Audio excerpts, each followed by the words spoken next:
I'm Spencer Mazyck, and joining me now is lawyer turned world traveling blogger Jodi Ettenberg.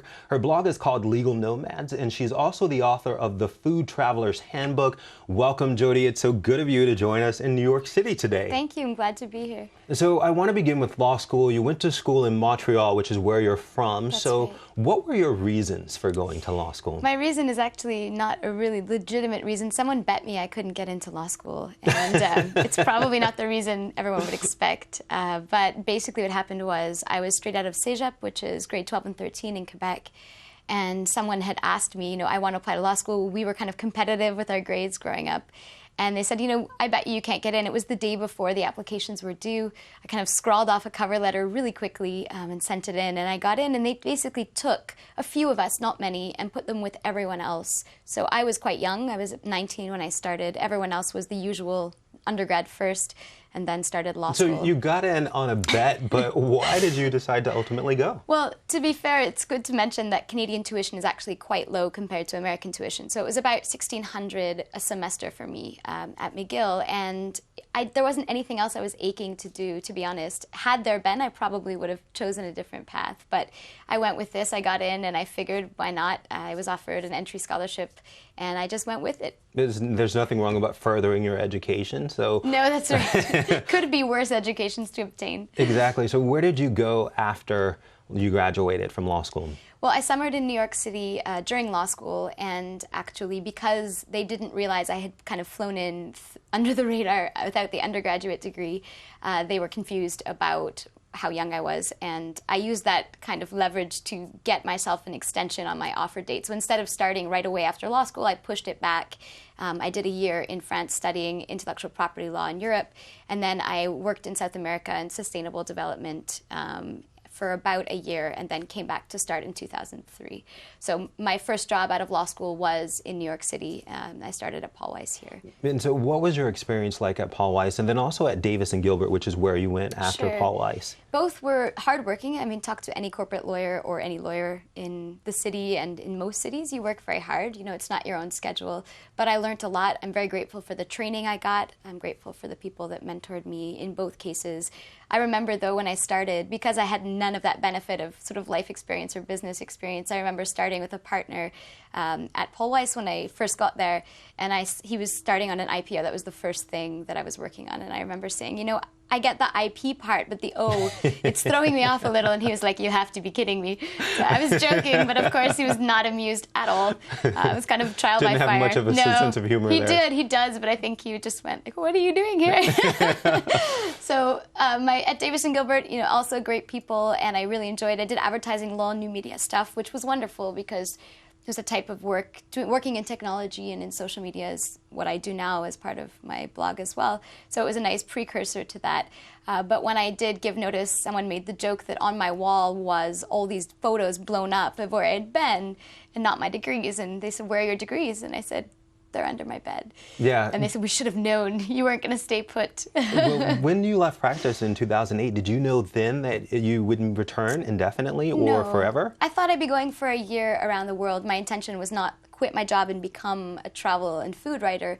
It just really kind of organically came into this new career, and I just decided when I started receiving these opportunities to do freelance work and other things, when I started writing more and more about food and the history of food, I just went with it. And I figured, I'm still admitted to practice in New York State. I pay up my dues every 2 years, and what's the worst case? I go back to practice. That's certainly not a worst case scenario. It's better than most people have the opportunity to do. And I want to back up for just a second. You said Sure. you took a year off to travel. How much did you save up for that excursion away from law? So on the site, I've got like a really big world travel resources page, and it's divided into budgets for different areas of the world and for around the world. Most people budget anywhere from 10 to 20,000 for 1 year of around the world travel. I came in at around 12 for my first year, and I'd saved enough to do that twice, to do 2 years, to have a buffer, basically. If I did the 1 year around the world, came back, was trying to figure out what to do next, I thought what I would do is probably get either in-house counsel work or do some sort of public advocacy or nonprofit work. Certainly didn't expect it to be 5 years later and still doing what I'm doing.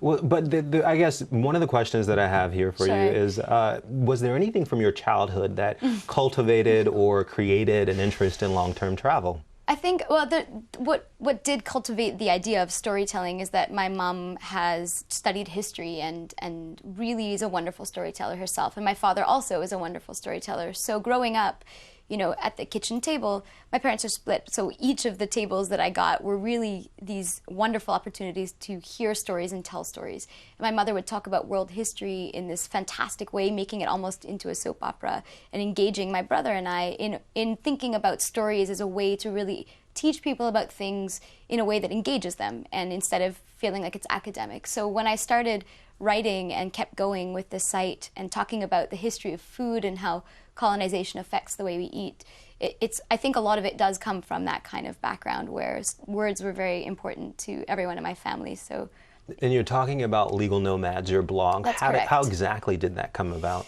I just thought it was a funny name. I started actually with another lawyer who was my opposing counsel on a deal that I worked on, one of the last deals at Davis and Gilbert, and she also wanted to travel.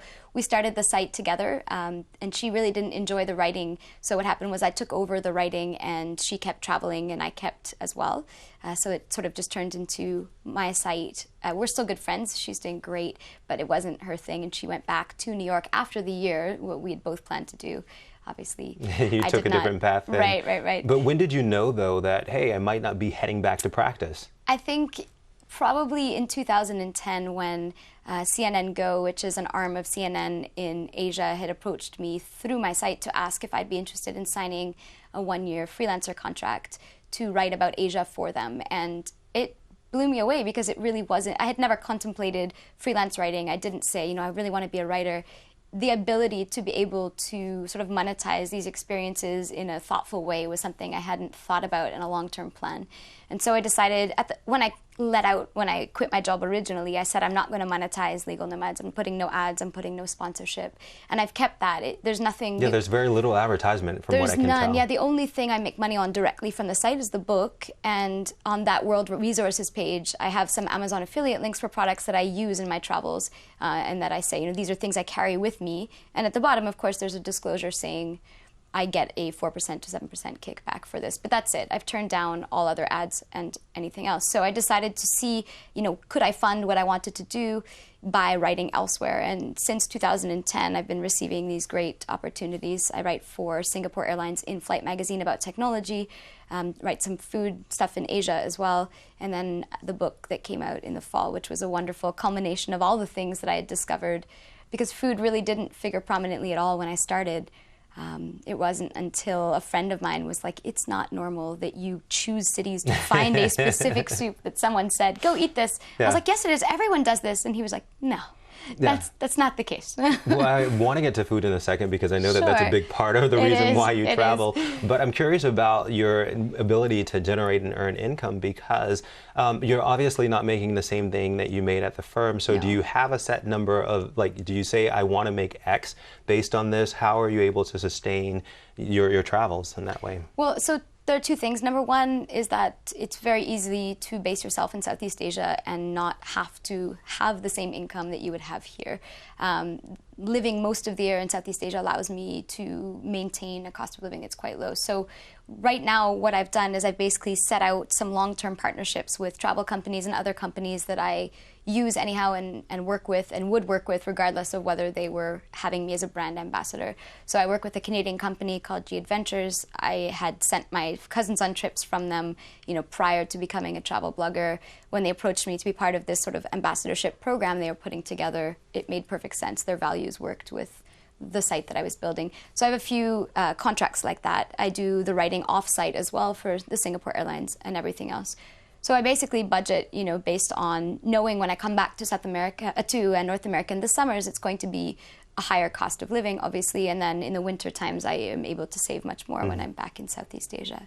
So, Jodi, have you literally traveled the world at this point? Tell us about some of the places that you've been to. No, it's a misconception. Because I love food so much, I really want to scratch under the surface and stay put. So the first year and a half, 2 years, we're backpacking, primarily running around from place to place and spending the time going a lot, the transportation. And I have a section on the site called adventures in transportation, misadventures in transportation, because of all the crazy chicken and bus and boat rides and water buffalo everywhere. And they're great fun. I mean, they're still, even when I base myself somewhere, those public transportation rides are the stories worth telling.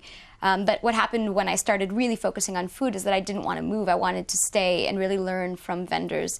And I started bringing people from hostels I was staying at and saying, I'll give you people here to eat if you let me stay for a week. And I want to learn this one dish, teach me this dish. And they would say, you're crazy, but sure, no problem. Okay. So I started slowing down more and more and more. And now that food's really taken prominence, I spend usually 5 to 6 months with a base somewhere in Southeast Asia. So it was Thailand for the last few years. And then the past January, I was in December to April in Vietnam.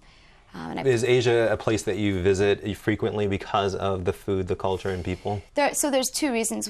One is the chaos in the food, and I do love the fact that I'm sitting and having snails on the street at 3 a.m. with a few chickens milling around. You know, to me, it's just that kind of chaos is wonderful. The other thing is I was diagnosed with celiac disease probably, I guess, 2002, when I was 2002, when I was living in France. So now it's super trendy, but then... Well, I'm not exactly sure what that is. Can you explain? It's gluten-free, basically, but there's people who are sensitive to gluten and then people who have the disease, which is actually an autoimmune disease, not an allergy, and cannot digest gluten properly.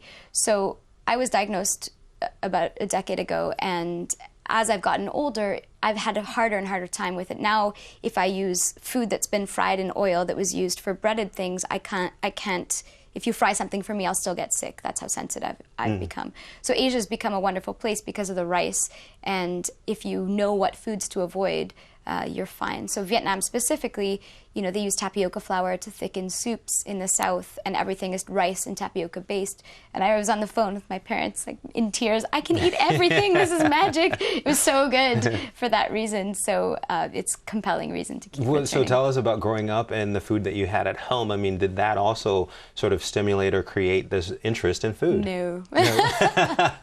My mother loves when I cook. She's not a fan of cooking, and she's the first to say I really don't enjoy cooking at all. So she gave me use of the kitchen and I would experiment, but there was really no emphasis from my family on food.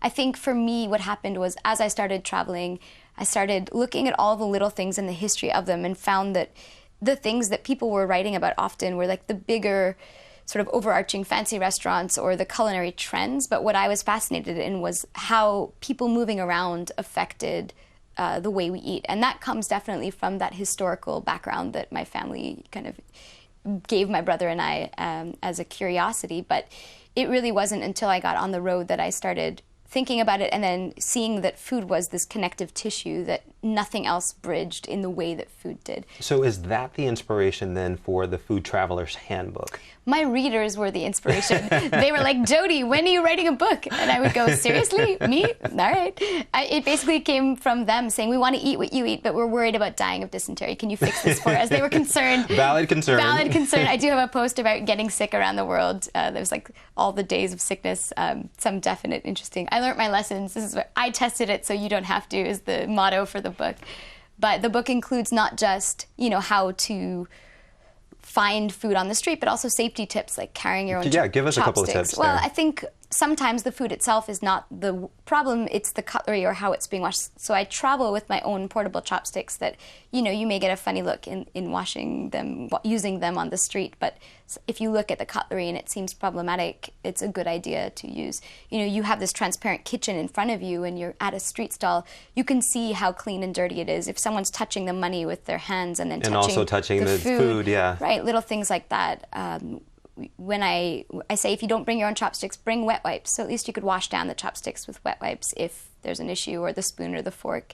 And I often say, you know, everyone says go to the lineups where there's lineups. If there's a bunch of stalls at the lineup, the ones with more women, more children in them are often a better bet because if people are bringing their kids there, it'll usually be a more trustworthy option. And I think you also said look for the universities in the town, yes, because there are a lot of cheap options. Yeah, they're not going to be your most gourmet options, but kids are hungry and they want, you know, home cooked food, natural food that they would have at home, you know, in the middle of the day. Of course, there's great junk food available too, that you probably wouldn't get a chance to see at fast food places, these strange amalgamations of different junk foods from different places. And one tip that's probably not in the book, but I think it's a good one, especially if you're traveling by yourself, you say that you have a doorstop? I do, yeah. I always carry a doorstop and a safety whistle with me.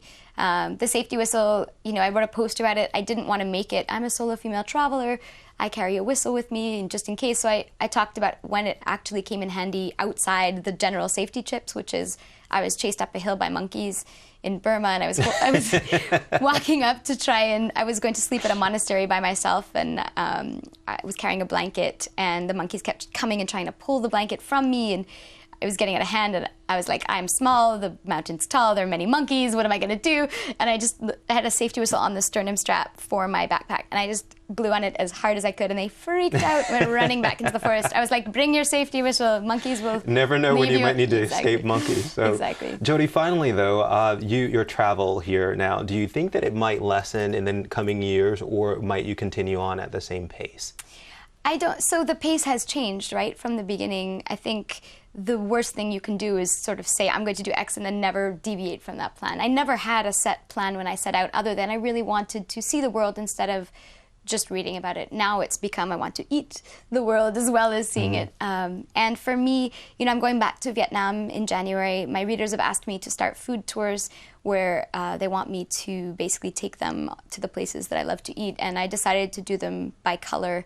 So it'll be red foods and green foods, and that way to kind of bring different dishes together, but by a theme, and talk about how they came to Vietnam. So we'll see where it goes, to be honest. I mean, the winters in Asia, summers in North America has worked out really well. It's probably not a normal routine, but for me it's become a routine. And I've just really enjoyed learning from the people I've met, learning from the foods that I've eaten. And, if I decide I'm tired of it, then I'll come back. You'll do something else. That's right. Well, thanks so much for joining us today to talk about your career. Thanks for having me. And her blog is called Legal Nomads. And for more information on this or other topics, subscribe to BloombergLaw.com. You can follow us on Facebook and Twitter. Thank you for joining us. Bye, everybody. Thanks.